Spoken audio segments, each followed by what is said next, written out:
நடந்து முடிந்த தமிழக சட்டமன்ற தேர்தல் முடிவுகள் தமிழக அரசியல் களத்தில் மட்டுமில்லாமல் ஆளும் கட்சியான திமுகவிற்குள்ளும் மிகப்பெரிய புயலை கிளப்பி உள்ளது.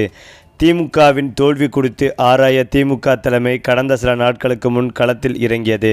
இதற்காக அமைக்கப்பட்ட 36 பேர் கொண்ட உண்மை கண்டறியும் குழு தங்களது விரிவான மற்றும் கள ஆய்வு அறிக்கையை கட்சியின் தலைமைக்கு அதிகாரப்பூர்வமாக சமர்ப்பித்துள்ளது. மேலும் இந்த அறிக்கையில் உள்ள விவரங்கள் தற்போதைய மாவட்ட செயலாளர்கள் மற்றும் முக்கிய நிர்வாகிகளின் தூக்கத்தை கெடுத்துள்ளது என்றே கூட சொல்லலாம்.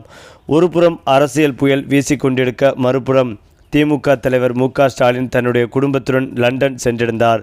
திமுக தலைவர் மு.க. ஸ்டாலின் பேரனும் எதிர்க்கட்சித் தலைவர் உதயநிதி ஸ்டாலினின் மகனுமான இன்பநிதி லண்டன் மான்ஸ்டர்ஸ் நகரில் உள்ள புகழ்பெற்ற பல்கலைக்கழகத்தில் விளையாட்டு மேம்பாட்டு தொடர்பான தனது இளங்கலை பட்டப்படிப்பை வெற்றிகரமாக முடித்துள்ளார். இதனைத் தொடர்ந்து நடைபெறும் பல்கலைக்கழக பட்டமளிப்பு விழாவில் இன்பநிதி நேரில் கலந்து கொண்டு பட்டம் பெறுகிறார். இதற்காக கடந்த 4ஆம் தேதி தன்னுடைய குடும்பத்தினருடன் லண்டனுக்கு புறப்பட்டு சென்றார் ஸ்டாலின். இந்த லண்டன் பயணத்தை முடித்துக்கொண்டு வரும் ஜூலை 18ஆம் தேதி ஸ்டாலின் சென்னை திரும்புகிறார். ஸ்டாலின் தற்போது லண்டனில் இருந்தாலும் சென்னை அறிவாலய வட்டாரங்களில் உண்மை கண்டறியும் குழு கொடுத்த அறிக்கைதான் தற்போதைய ஹாட் டாபிக். 36 பேர் கொண்ட குழுவினர் தமிழகத்தின் அனைத்து தொகுதிகளுக்கும் இரகசியமாகவும் நேரடியாகவும் சென்று தொண்டர்களிடம் கீழ்மட்ட நிர்வாகிகளிடம் விசாரணை நடத்தி இந்த அறிக்கையை தயார் செய்துள்ளனர். அதே போலதான் அந்த அறிக்கையில் இடம்பெற்றுள்ள பல தகவல்கள் திமுக தலைமையை உலுக்கியுள்ளதாக அறிவாலய மூத்த நிர்வாகிகள் முணுமுணுக்கிறார்கள். பல மாவட்டங்களில் பல ஆண்டுகளாக கட்சியில் உச்சக்கட்ட பதவிகளையும் அரசு சலுகைகளையும் அனுபவித்த மாவட்ட செயலாளர்களும் முக்கிய தலைவர்களும் கட்சிக்கு உண்மையாக உழைக்காமல் முதுகில் குத்திய விவகாரங்கள் தகுந்த ஆதாரங்களுடன் ஆடியோ மற்றும் வீடியோ சாட்சிகளுடன் பட்டியலிடப்பட்டுள்ளன. குறிப்பாக திமுக மிக எளிதாக வெல்லும் என்று கணிக்கப்பட்ட பல விஐபி தொகுதிகளில் உள்ளூர் திமுக நிர்வாகிகள் எதிர்க்கட்சியினுடன் இரகசிய உடன்பாடு வைத்து கொண்டு செயல்பட்டது அம்பலமாகியுள்ளது. திமுக வேட்பாளர்களை தோற்கடிப்பதற்காகவே உள்ளூர் நிர்வாகிகள் திட்டமிட்டு வேலை செய்துள்ளனர். இதற்கெல்லாம் மேலாக தேர்தல் பணிகளுக்காக தலைமை அனுப்பிய தாராளமான தேர்தல் நிதியை முறையாக கீழ்மட்ட தொண்டர்களுக்கும் பூத் கமிட்டி பணிகளுக்கும் கொண்டு சேர்க்காமல் முக்கிய நிர்வாகிகள் பலரும் தங்களுடைய சொந்த பைகளுக்குள் சுருட்டிய அதிர்ச்சி புகாரும் ஆதாரத்துடன் நிரூபிக்கப்பட்டுள்ளது. சொந்த கட்சி வேட்பாளரை தோற்கடிக்க தங்களுக்கு நெருக்கமானவர்களை வைத்து உள்ளடி வேலைகளில் ஈடுபட்டது, கூட்டணி கட்சிகளுடன் எந்தவித ஒருங்கிணைப்பும் இல்லாமல் தன்னிச்சையாக செயல்பட்டது என அடுக்கடுக்கான புகார்கள் அந்த அறிக்கையில் பக்கா வாரியாக விவரிக்கப்பட்டுள்ளன. குறிப்பாக இந்த அறிக்கையை படித்து பார்த்த தலைமை துரோகம் செய்தவர்கள் மீது கடும் கோபத்தில் இருப்பதாக தெரிய வருகிறது. இதனால் திமுகவில் பெரும் முக்கிய புள்ளிகளை எடுப்பு நடந்த மு.க. ஸ்டாலின் மற்றும் உதயநிதி ஸ்டாலின் ஆகியோர் அதிரடி திட்டம் தீட்டியுள்ளனர்.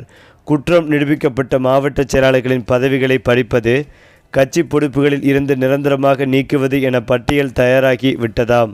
அது மட்டுமில்லாமல் தமிழக சட்டமன்ற தேர்தல் முடிவு ஆளும் கட்சியாக இருந்த திமுகவிற்கு பலத்த அடியை கொடுத்துள்ளது.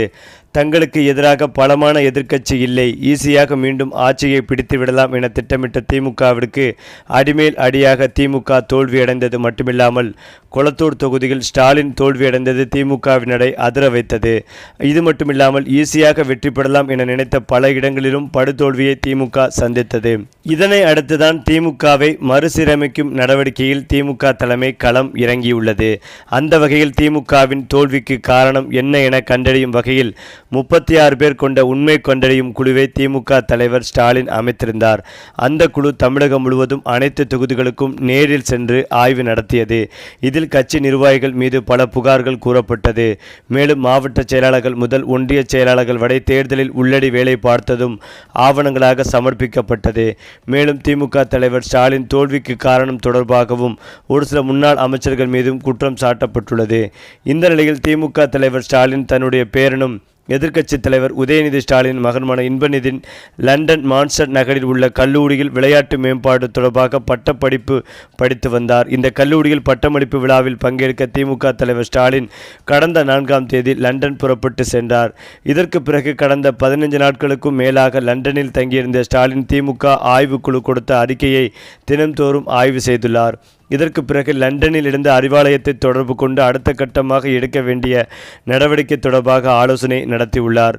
அதன் பிறகுதான் வருகின்ற 18ஆம் தேதி திமுக தலைவர் ஸ்டாலின் தமிழகம் திரும்ப உள்ளார். சென்னை வந்ததும் ஆய்வுக்குழு கொடுத்த அறிக்கையின் அடிப்படையில் திமுக மாநில, மாவட்ட மற்றும் பகுதி கழக நிர்வாகிகள் மீது நடவடிக்கை எடுக்கப்படும் என கூறப்படுகிறது. இதற்கான பட்டியலை திமுக தலைவர் ஸ்டாலின் உத்தரவின் பேரில் தயார் செய்யப்பட்டு வருவதாகவும், வருகிற 20ஆம் தேதிக்கு பிறகு திமுகவில் மாவட்ட செயலாளர்கள் முதல் ஒன்றிய கழக நிர்வாகிகள் வரை பதவி படிக்கப்படும் என அறிவாலய வட்டார தகவல்கள் தெரிவித்தும் வந்தார்கள். அது மட்டுமில்லாமல் தாவேகா கூட்டணிக்குள் அமைச்சர் பதவி தொடர்பான சலசலப்புகள் ஒருபுறம் நீடித்தாலும் மறுபுறம் முதலமைச்சர் விஜயின் அரசை அசைக்க முடியாமல் திமுக உள்ளிட்ட எதிர்க்கட்சிகள் முடங்கி கிடப்பது ஏன் என்ற விவாதமும் தீவிரம் அடைந்துள்ளது. முதலமைச்சர் விஜயின் தேர்தல் வெற்றிக்கு எதிராக வாக்காளர் ஒருவர் தொடர்ந்துள்ள வழக்கு குறித்து பேசிய தராசு சியாம், சொத்து விவர முரண்பாடுகள் மற்றும் பிரச்சாரத்தில் குழந்தைகளை பயன்படுத்தியது தொடர்பான இந்த வழக்கிற்கு நீதிமன்றம் நோட்டீஸ் அனுப்பியுள்ளதை சுட்டிக்காட்டினார். இருந்தாலும் இது போன்ற தேர்தல் வழக்குகளில் இறுதி தீர்ப்பு வர குறைந்தபட்சம் 2 ஆண்டுகள் வரை ஆகும் என்பதால் தற்போதைய ஆட்சிக்கு உடனடி ஆபத்து எதுவுமே இல்லை என்று அவர் தெளிவுபடுத்தியுள்ளார். மேலும் இந்த ஆட்சி நீடிக்காது என்று எதிர்க்கட்சித் தலைவர் மு.க. ஸ்டாலின் மேடைகளில் முழங்குவது வெறும் யதார்த்தத்திற்கு புறம்பானது என்றும், அது தங்களுடைய தொண்டர்களை உற்சாகப்படுத்துவதற்காகவும் மீண்டும் திமுக vs தாவேகா என்ற தேர்தல் களத்தை உருவாக்குவதற்காகவும் போடப்படும் அரசியல் அஸ்திரமே தவிர வேறு இல்லை என்றும் அவர் குறிப்பிட்டுள்ளார்.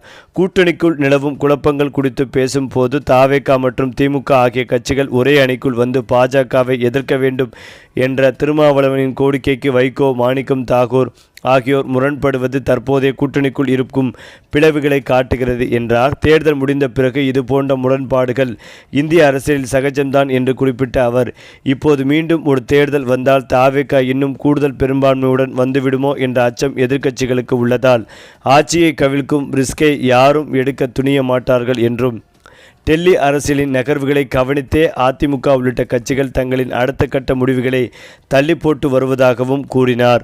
மறுபுறம் காங்கிரஸ் எம்பி விஸ்வநாதன் போன்றவர்கள் 28 இடங்களை வாங்கி கொண்டு அமைதியாக இருந்து கொண்டு தாவேகா பக்கம் போயிருந்தால் 70 இடங்களும் துணை முதல்வர் பதவியும் கிடைத்திருக்கும் என புலம்புவது அரசியல் பிழையே என்று சாடியுள்ளார்.